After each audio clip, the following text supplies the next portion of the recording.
Voyou, délinquant fini, pervers, provocateur. Tous ces exploits incroyables sont l'œuvre d'un seul homme. Eikichi Onizuka, 22 ans, célibataire, libre comme l'air.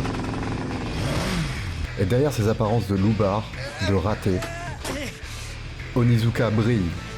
Pas comme une star de cinéma ou un héros de légende, non. Il brille comme un phare dans la tempête. Un éclat brut et sincère. Malgré tout ce qu'il a traversé jusqu'à maintenant, les galères, les bagarres, les regards qui jugent, il n'a jamais arrêté de croire en ceux que tout le monde abandonne. Et ça, il le montre à chaque fois qu'il pose son attention sur un élève. L'auteur de notre manga, Toru Fujisawa, a réussi, avec un génie qui cogne aussi fort qu'un uppercut, à nous offrir un héros qui ne se contente pas de parler, mais qui agit. Bienvenue dans l'univers déjanté de Great Teacher Onizuka, où les salles de classe deviennent des champs de bataille et les leçons défient toute convention. GTO, c'est l'histoire d'un ancien délinquant devenu prof, qui utilise ses méthodes hors normes pour atteindre ses élèves et bouleverser leur vie. Mais derrière l'humour et le chaos, GTO cache une réflexion profonde sur l'éducation et la vie. Aujourd'hui, on plonge dans la philosophie qui donne à cette œuvre sa puissance. Des idées qui secouent les règles et inspirent le changement. Préparez-vous, car voici l'anarchie en classe, la sagesse subversive de Onizuka. L'existentialisme, c'est l'idée que vous êtes libre de choisir votre propre voie, mais que cette liberté vient avec des responsabilités. M'en parle pas, rien que d'en entendre parler, ça me fatigue déjà. Dans GTO, Onizuka incarne ça à fond. Il ne suit pas le manuel scolaire, il suit son instinct.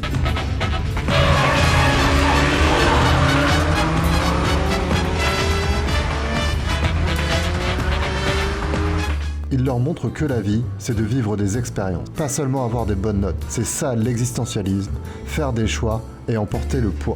Kierkegaard, souvent considéré comme le père de l'existentialisme, mettait l'accent sur l'expérience subjective et la foi personnelle face à l'angoisse existentielle. Nietzsche, quant à lui, critiquait la moralité traditionnelle qu'il qualifiait de moralité d'esclave et prônait la volonté de puissance, pour affirmer la vie et créer ses propres valeurs. Ça me fait marrer ces gens qui croient tout savoir sur tout toujours.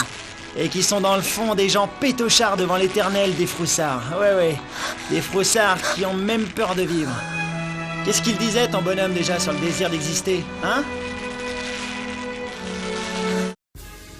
Des solutions pratiques avant tout. Onizuka incarne une philosophie pragmatique, privilégiant les résultats concrets aux méthodes théoriques ou traditionnelles. Ne nous tuez pas, monsieur Onizuka!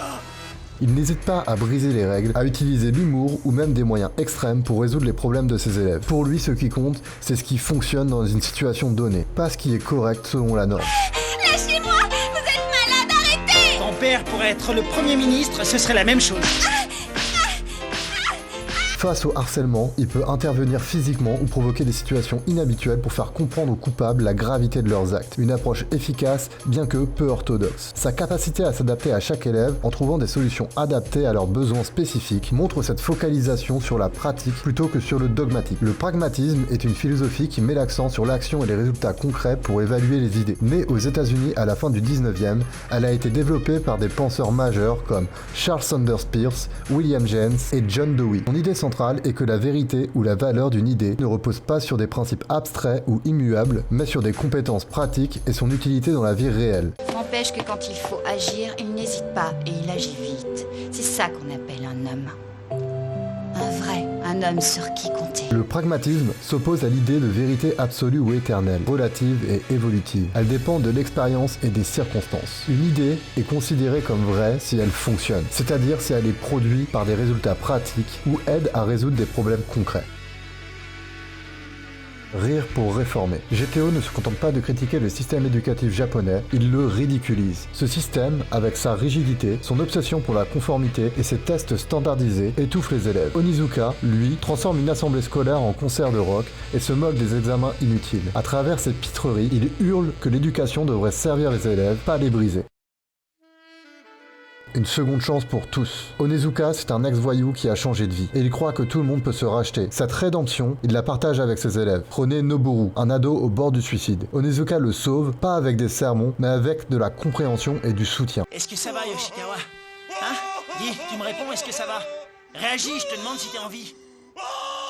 Sa compassion montre que peu importe votre passé, il y a toujours un chemin vers le mieux.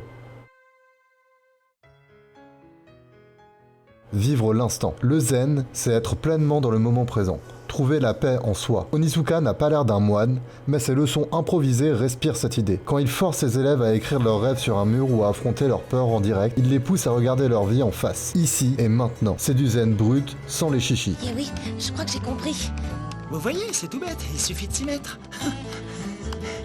GTO, ce n'est pas qu'une série sur un prof loufoque, c'est un manuel de philosophie caché dans des éclats de rire et des coups de poing. Avec Onizuka, on découvre la liberté, l'action, la compassion et le courage de défier les normes. Que vous soyez élève, prof ou juste curieux de la vie, GTO vous tend un miroir. Les meilleures leçons ne sont pas dans les livres, mais dans les expériences. Et parfois, les plus grands profs sont ceux qui cassent toutes les règles. Alors voilà, Onizuka, c'est un hurlement dans le silence. Un réveil brutal te sort de la léthargie. Il te balance que la liberté, ça se gagne, ça se vit, ça se partage avec ceux qui osent y croire. Pas besoin d'être parfait, pas besoin de tout savoir. Juste un peu de crâne, un peu de cœur et un grand pourquoi pas. Il a lâché une légende dans nos vies. Un mec qui te rappelle qu'on peut rire face au chaos, cogner face au désespoir, transformer les murs en ponts, les échecs en victoire. La prochaine fois que tu as le monde sur les épaules, que les autres disent que tu es fini, pense à ce blond taré sur sa moto, à ce sourire qui défie la gravité. Il te dira, tu n'es pas tout seul, tu n'as pas besoin d'être un dieu, sois toi, et ça, c'est déjà énorme. Moi, quand je mate GTO, ou quand je relis ces pages jaunies, je prends une vague qui me noie et me fait respirer en même temps. Je me dis que ce mec, il a raison. La vie, c'est à nous de la faire chanter, de la faire danser, de la faire exploser. Vivez comme Onizuka, sans limite, sans regret, avec ce rire qui résonne et ce feu qui brûle jusqu'au bout.